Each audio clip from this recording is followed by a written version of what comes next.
Hi, I'm Rusty Dornin from the Kaufman Fellows Academy, and it looks like the third time is finally a charm. We're here with Jason Mendelson, of course, co-author and instructor of Venture Deals. So happy we could finally get this thing together. Let's just jump into the first question. We have a lot of questions already on the site. So, Jason, good morning. And are there any analytics that you feel are more important than others for a business valuation? Well, in the early stage, no.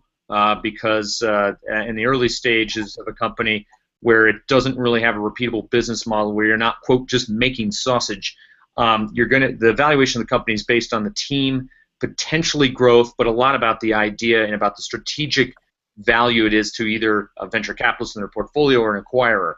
As the businesses mature, it becomes standard MBA math of discounted cash flows and how much money are you going to make me, along with I don't want my competitor to have this, so there will be a premium there. Maybe a premium for the team. Again, maybe premium for growth. But the analytics change over time given the maturity of the business. Okay.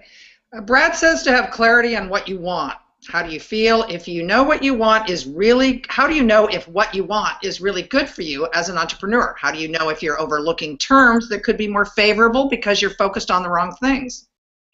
Well, this sounds like a good Oprah question. We should ask Oprah. So look, it's knowing what you want is it's a metaphysical question. I don't know if I can give you a good answer except for this. Make sure that you've done your homework and you understand the major deal points. There aren't that many. For instance, in the VC world, we say there's only two things that matter: control and then the payoff, the economics. Those are the only two things that matter. In a merger situation, an acquisition, really it's all about the money. If you're continuing on with the company, as some CEOs will and some won't, you're also going to want to pay attention to what your package is and the team's package is and how that's going to play out over the long haul, not just financially, but do you have enough control? Do you like the people you're reporting to? Are they going to starve you for resources at the new company? These are the things to pay attention to, but generally I find that entrepreneurs are focused on too many things. So it's very rare that they're not focused on enough. It's usually somebody like me coming in saying, hey, that doesn't really matter. So just asking the question shows that you're barking up the correct trees. Okay. How much can I sell my startup for? I don't know. One thing to pay attention to is that there's no such thing as an M&A market. Whenever you see the concept of M&A market, and here's what the market's doing, and that is just bored people in the media trying to write a story.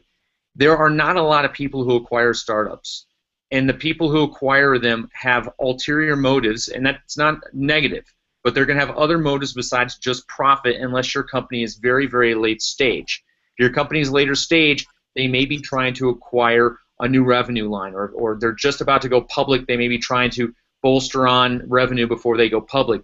But in general, these are strategic purchases, which means the beauty is in the eye of the beholder, and we're always surprised. I've never, ever, ever gotten a price right in my entire career. I'm always surprised both high and low of what acquirers are willing to pay. So don't get too wrapped up into the numbers. There's really no way. It's going to be find that one person who thinks you're special. Maybe that causes a bidding war, but even that's fairly rare. And it's like I said, it's kind of a crapshoot, frankly. Okay, focusing on the things that are important to you means you reveal your hand to the other party in negotiations. Don't you give up some leverage by revealing what's important to you? Well, that's why you should always make them give the first offer.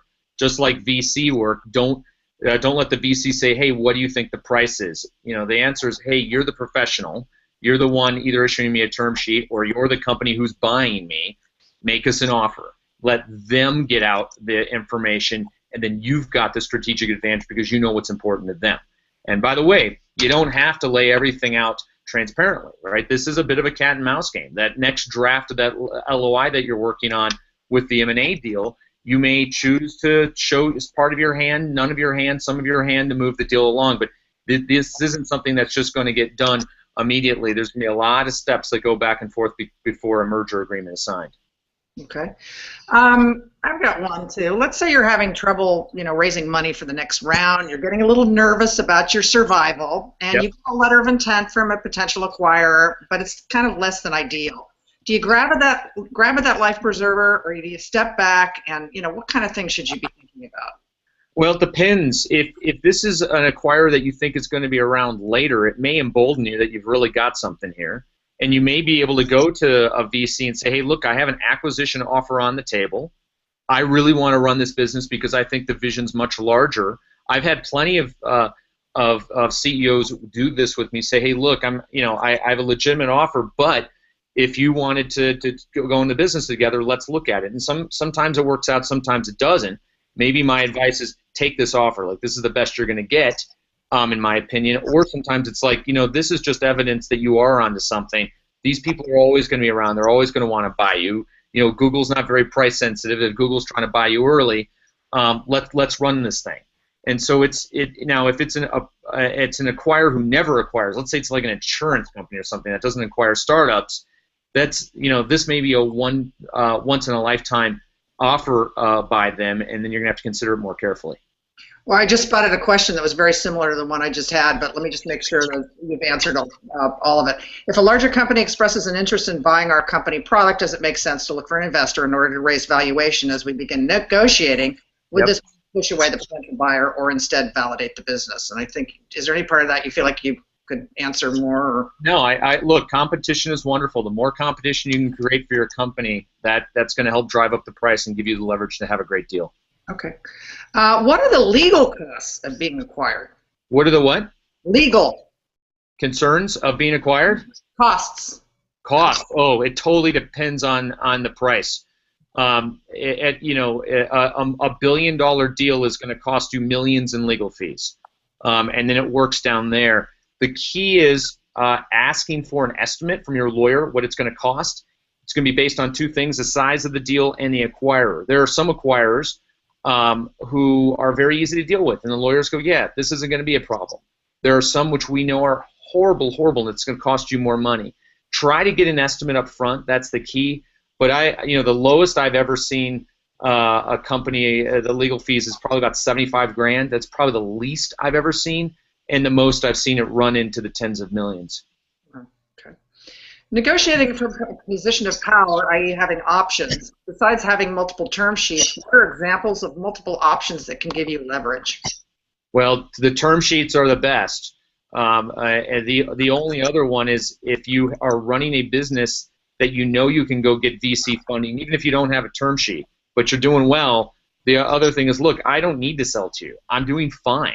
I've raised some money. I'm making some money. I feel great about the business. The strongest leverage point is not needing to sell, and that's even better than the term sheets. What are the most important things to know about exit strategies for startups? Any personal hints? That's a pretty broad question. I'm not sure if I can be specific.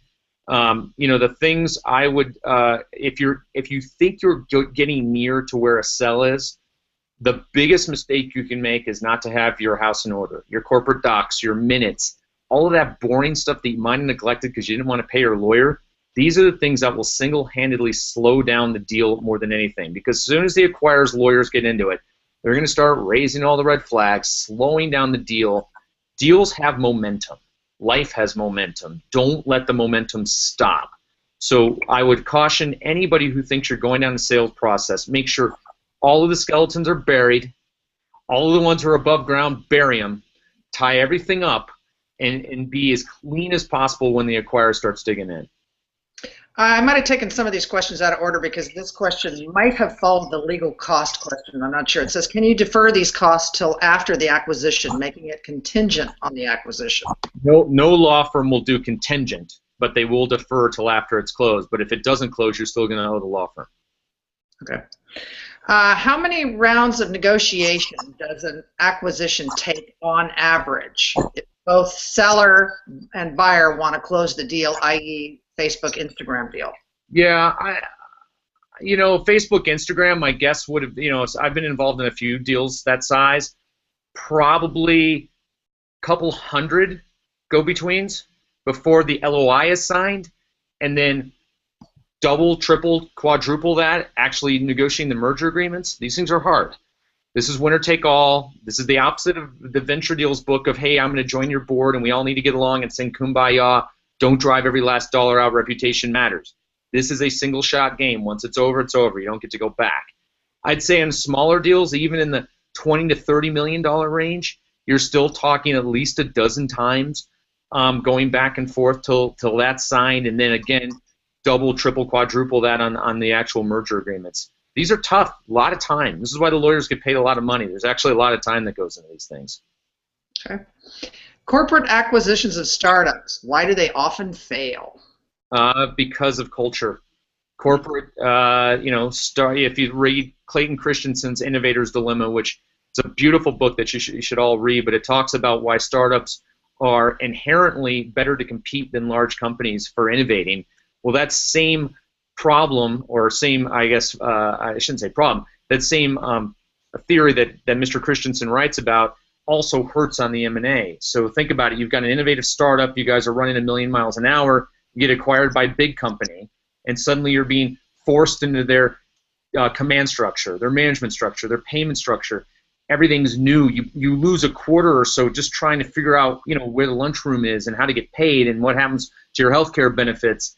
And then you're in this whole different world of hierarchy, and potentially the hierarchy is one that allows you to flourish. One might be clamping you down and whatnot. But generally, what we call this is integrating startups into large companies, that's a whole nother art. It's not a science, and when that fails, the acquisition traditionally wasn't a good idea in the first place.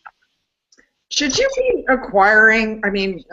targeting potential acquirers in your first year, or should you just concentrate on building your business and see if they come knocking? Just concentrate on your business for the first couple of years. It's nothing wrong to have good relationships with potential acquirers, but you got way more important things to worry about than that. How do you actually build relationships with potential acquirers? So the best way to build a relationship with a potential acquirer is make them a customer of yours. Use your business development and sales hat on. Get them to want to buy your product. Show them amazing customer support. Make them love you. That is the best way. The second best way is not free. It's called hire investment bankers, whose job it is to go create those relationships. There are people out there who do a good job. There are people out there who do a poor job. Most startups go too early before they think, oh, I should have this lined up a year or so in advance. If you get a term sheet from a reputable acquirer and you want to turn that into a bidding process, you can hire an investment bank and spin up other acquirers within a week or two. A good investment bank knows all the right people to call. But as far as the CEO goes, I would just try to make them a customer. That's the number one thing you can do. How much creativity can you employ when you're kind of searching out potential acquirers? Should you be looking outside your industry even? Or? I don't think so. I think most of the times I've seen is a waste of time, and if that strategy is going to be used, that's what the investment bankers are for. I wouldn't waste my time as a CEO doing that. Okay. How do you entice multiple acquirers? Well, the way you entice multiple is to get a term sheet from one of them, and then have people whisper, hey, this asset's about to be taken off the market and be in the hands of your chief competitor. Do you want to join in the dance? That's the number one. And then, again, going back to what I just talked about, if you can get multiple of these people as your customers and they see that their competitors are also customers, that starts to generate some noise as well. And, you're talking about, when you get the multiple acquirers, just like with multiple investors, that in multiple term sheets is always the best. How seriously, the money obviously is a big issue.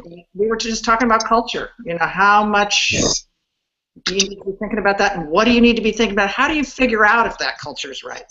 Yeah, well, I think there's two things. There's culture and the money. Let's start with culture because that was your question. I think part of the culture is seeing how other companies were integrated. If Google's coming to buy you, it's very easy to call up dozens and dozens of other founders and say, hey, how was the integration? How did it work? Microsoft, all these people, Yahoo, any of these folks. Ask to speak to other CEOs who were acquired.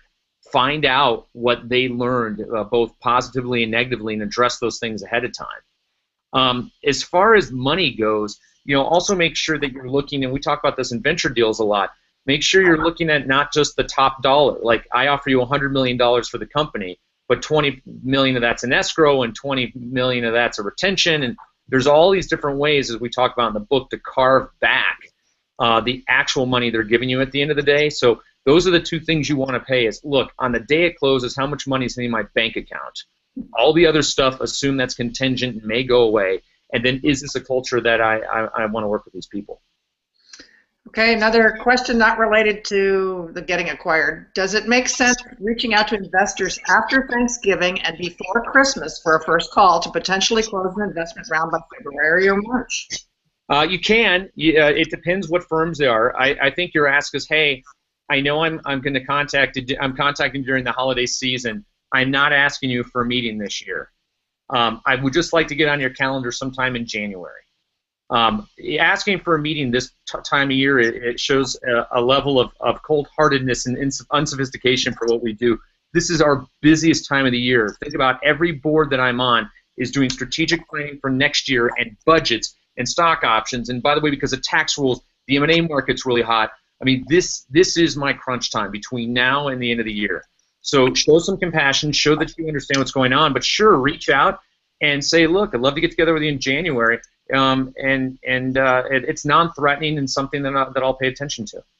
You know, how soon do you start, though, in the first year? Do you just kick it off right after the New Year's holiday? Are you like a little more, amenable to something? It's like maybe the second week of January? It depends. I mean, normally it's pretty much back to the grindstone as soon as it happens. Maybe that first Monday is a little. I try to keep a little open, but after that, for me, it's full go. Okay, back to, let's see. Also want to encourage other folks to ask questions here with Jason Mendelson, the co-author and instructor for Venture Deals. How do you prioritize employees during acquisitions? That's an awesome question. So you got to think about this is the interesting part of an acquisition. Let's say Microsoft's coming to buy your company. Microsoft cares about you and your team. They don't care about me, the venture capitalist. They don't care if I make $1. What they should be doing is they should be coming up with a plan to incentivize you and your team going forward. Also, so part of the negotiation is, hey, what is the retention plan for me and my employees? It will also give you a very good blueprint into who they like and who they don't like at your company. When they give your co-founder a 3-year retention plan worth $8 million and they offer you 6 months for $500,000, the writing is on the wall. You're not going to be there for very long. So it's completely standard and completely acceptable for you to talk about these retention plans, but that's the acquirer's job at this point, not yours. And it's not mine either. And we all need to work together to make sure that it's fair going forward and whatnot. I won't worry with those details. But again, that's the acquirer's job, because your options that you hold are going to be in the money, hopefully. When they buy the company, everybody in your company is going to have some sort of windfall. It's now the acquirer's problem to keep everybody motivated. What if you get an LOI from a potential acquirer and you feel like it's way under market for what your firm is worth? Can you push back? Sure, you can. They may say no, but I've seen deal prices double before. I haven't really seen much past double. So if we're talking anywhere, and by the way, that's pretty rare. So if you're talking that you think you're worth 10 times as much, probably not going to happen. Well, what's the best things to bring? I mean, what's the best ways to push back? Well, it depends. You're either selling performance because you're later stage and you're like, look, I'm making $100 million a year. I'm growing at 100% rate. Other companies in my world are priced this on the stock market. You got to pay at least that, right? So that'd be one. The other one is, I have such a strategic technology for you, and I'm the only person who has it. And if you don't buy me, one of your competitors is. You've got to pay up. What are the biggest entrepreneurs can make when you price an LOI? What's the biggest mistake that entrepreneurs make? Acquirers. Wow, you're breaking up a bit on the internet. Can you try that again? What are the biggest mistakes? Yeah, we're getting up back. I don't know why. What are the biggest mistakes entrepreneurs make when entering negotiations? I think the biggest mistake they make is realizing this is a marathon, not a sprint. These deals take a long time. Try to keep your blood pressure low. Don't forget to eat. Don't forget to sleep. It's not going to get done in 24, 48 hours. And this is the single biggest thing that you're ever going to do that you have the least amount of control over. You think you've got small amounts of control over raising VC money. You haven't seen anything yet until you've been through an M&A deal. So try to stay calm and resolute. Make sure you keep running the business. I see entrepreneurs, they're focused all on the M&A. Takes 3 months, the business goes down the tubes, the M&A deal's off, and they're left with nothing. That's a question. How long do you generally see retention period for employees from the startup? Well, in my world, it kind of figures out into groups. If you're an engineer, they're going to try to keep you forever. There's not enough engineers on this planet. If you're a product person, same. Marketing person may or may not. Finance people get let go all the time. So generally, the companies that are buying have finance departments. They're not looking for more finance people. Those people tend to lose their jobs pretty quickly. Okay. Do VC then massive in selling your stuff? What is the exact role? Strategic or operational? I believe, again, you're breaking up a bit. I believe the question is, what is the VC's role as in an M&A process? It can be a whole bunch of different roles. Depending on the sophistication of the team, I might be the guy running the process. I've done tons and tons of deals. I might be acting as the investment banker to the company. On the other end, I may just be sitting on the sidelines or anywhere in between. But generally, my job is to realize what's fair and not fair, seeing a lot more deals in the marketplace, counseling the entrepreneur about how good of a deal I think they're being offered, and help them through some of the weeds. What are the most important terms in negotiating when you're acquiring? Well, obviously the price. That's number one. Number two is tax treatment. There are ways to do deals that are much more favorable tax treatment to you. That's extremely important. And then three is everything around liability. What happens if something goes wrong? If something 3 years from now turns out not to be great with your company, can they come back and take all the money from you? It's sort of like, as we talk about in venture deals, that economics and control are the only two things that matter in VC deals. The things that matter here, those are the three large buckets, but there's a lot of sub-terms underneath those. What is it like to sell your company to a huge corporation like Google? Well, it depends. If you're being bought, I've seen all sorts of situations. One of our companies was bought a huge billion-dollar plus outcome. For them, it was amazing. Google left them alone, let them keep their same building, and they basically got to run a separate startup with all of the financial resources that Google has. That was amazing. There are some times where you get over to Google and they decide 6 months into it that they don't really like the company very much, and they blow up your team, and everybody still has a job, but they scatter them through the Google organization, and what you were working on, you're no longer working on. And that's not just Google. This is any large company, and it's different. Again, people who start startups a lot of times have left these big companies because they're not fans of the culture and how things work, and now you've been acquired by the enemy, so to speak. But that's again what makes you financially viable, and part of the reason you want to do a startup is so you can control your financial destiny. So it's part of what we all put up with. Can you get a bad reputation if you end up pulling out of a deal? Yeah, if you pull out of a deal, you're going to get a huge reputation. If you have an investment banker working with you, they may drop you as a client. Say, you know what, if your heart's not in this, we don't want to screw around with our relationships with these corporate development people if you're not serious. So do not sign that document unless you mean it. But how far along in negotiations is it okay to be able to pull out? Before you sign the LOI.